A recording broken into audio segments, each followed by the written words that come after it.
कभी सोचा है कि जीवन की जो सबसे साधारण सी क्रिया है, सांस लेना, उसके अंदर एक बहुत गहरा रहस्य छुपा हो सकता है। एक ऐसा रहस्य जो हमें सिर्फ जिंदा नहीं रखता, बल्कि हमें अपनी मर्जी से अपना जीवन बनाने की ताकत दे सकता है। ये सवाल सुनने में थोड़ा अजीब लग सकता है। हम सब तो यही समझते हैं कि सांस लेना बस हवा का अंदर बाहर जाना है। पर क्या हो अगर ये इससे कहीं ज्यादा हो? क्या हो अगर ये हमारे भविष्य को एक नया आकार देने की चाबी हो? जी हाँ, हजारों साल पुरानी एक विद्या है जिसे तंत्र विज्ञान कहते हैं, और उसके मुताबिक इसका जवाब है हाँ, बिल्कुल। और ये कोई जादू टोना नहीं है, बल्कि एक बहुत ही गहरा आध्यात्मिक विज्ञान है जो हमारे वजूद की जड़ों से जुड़ा हुआ है। तो चलिए अब जरा इसमें गहराई से उतरते हैं। देखिए, इस विज्ञान का जो पहला सिद्धांत है वो है हमारे मन और हमारी सांस के बीच के अटूट रिश्ते को समझना है। जब भी हम गुस्से में होते हैं या शांत होते हैं तो हमारी सांस की लय बदल जाती है। ये तो हम सबने महसूस किया है। तो सबसे जरूरी बात यह है कि हम चाहे कितनी भी प्रार्थनाएं कर लें, हमारी जो असली भावना है वो हमारी सांस की लय से ही इस ब्रह्मांड तक पहुंचती है। मतलब एक डरी हुई सांस डर को अपनी ओर खींचेगी और एक शांत सांस शांति को। और यहीं पर समझिए सारा खेल पलट जाता है। अब तक हम यही सोचते आए थे कि हमारे विचार और भावनाएं हमारी सांस को कंट्रोल करते हैं, लेकिन तंत्र कहता है कि ये रास्ता दूसरी तरफ से भी काम करता है। मतलब अपनी सांस को साध लो तो विचार, भावनाएं और यहां तक कि बाहरी हालात भी खुद ब खुद सुधर जाएंगे। अच्छा, तो अब सवाल ये उठता है कि ये काम करता कैसे है? देखिए, हमारी हर एक सांस के अंदर एक गुप्त ध्वनि छिपी हुई है, एक मंत्र जो हम सब अनजाने में लगातार दोहरा रहे हैं। इसे कहते हैं सोहम। और इसका मतलब क्या है पता है? हर सांस असल में एक तरह का लेन देन है। सो के साथ हम पूरे ब्रह्मांड की ऊर्जा को अपने अंदर लेते हैं और हम के साथ अपने छोटे से मैं को, अपने अहंकार को बाहर छोड़ते हैं। ये एक लगातार चलने वाला दिव्य नृत्य है। और पता है ये नृत्य एक दिन में कितनी बार होता है? लगभग 21,600 बार। जरा सोचिए, इतनी बड़ी शक्ति हमारे अंदर लगातार चल रही है और हमें इसका एहसास तक नहीं होता। तो बस इसी अचेतन शक्ति को जगाने के लिए, उसे होशपूर्वक अपनी इच्छाओं को हकीकत में बदलने के लिए 11-11 सांसों का ये विशेष विज्ञान हमारे सामने आता है। तो ये 111 कोई ऐसे ही चुना हुआ नंबर नहीं है, ये अलाइनमेंट का यानी एक सीध में आने का प्रतीक है।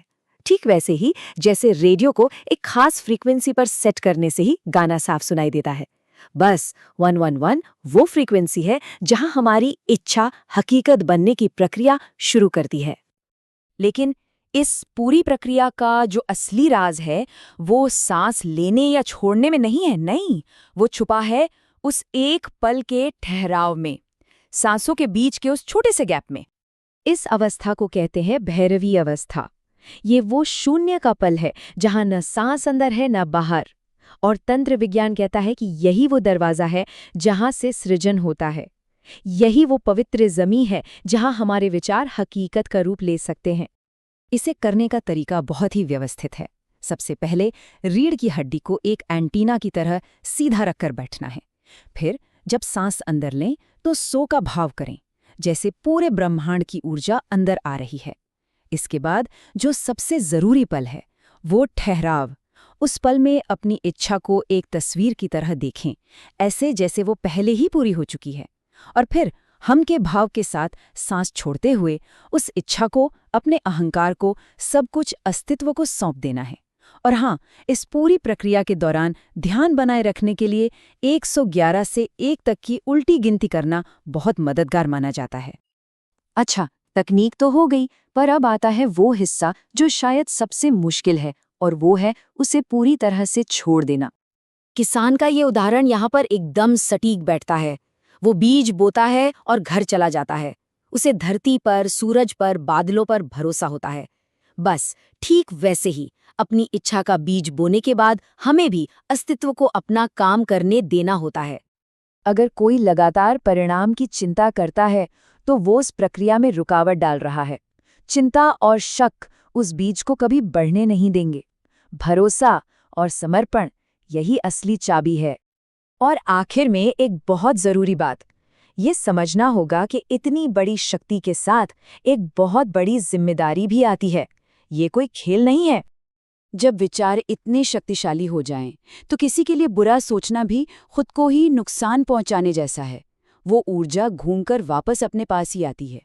इसीलिए इस साधना को करने से पहले अपने मन को ईर्ष्या, क्रोध, घृणा इन सबसे साफ करना बेहद जरूरी है। सिर्फ वही बनाना है, वही मांगना है जो सबके लिए अच्छा हो, क्योंकि ये अस्तित्व किसी एक का पक्ष नहीं लेता। तो ये जो 111 सांसों का विज्ञान है, ये सिर्फ कुछ हासिल करने की कोई टेक्निक नहीं है। नहीं, ये एक तरह का बुलावा है अपनी असली ताकत को पहचानने का। ये हमें याद दिलाता है कि हमारे अंदर एक बहुत बड़ी, एक दैवीय शक्ति सोई हुई है और उसे जगाने की चाबी कहीं बाहर नहीं, हमारी अपनी ही सांस में छुपी हुई है।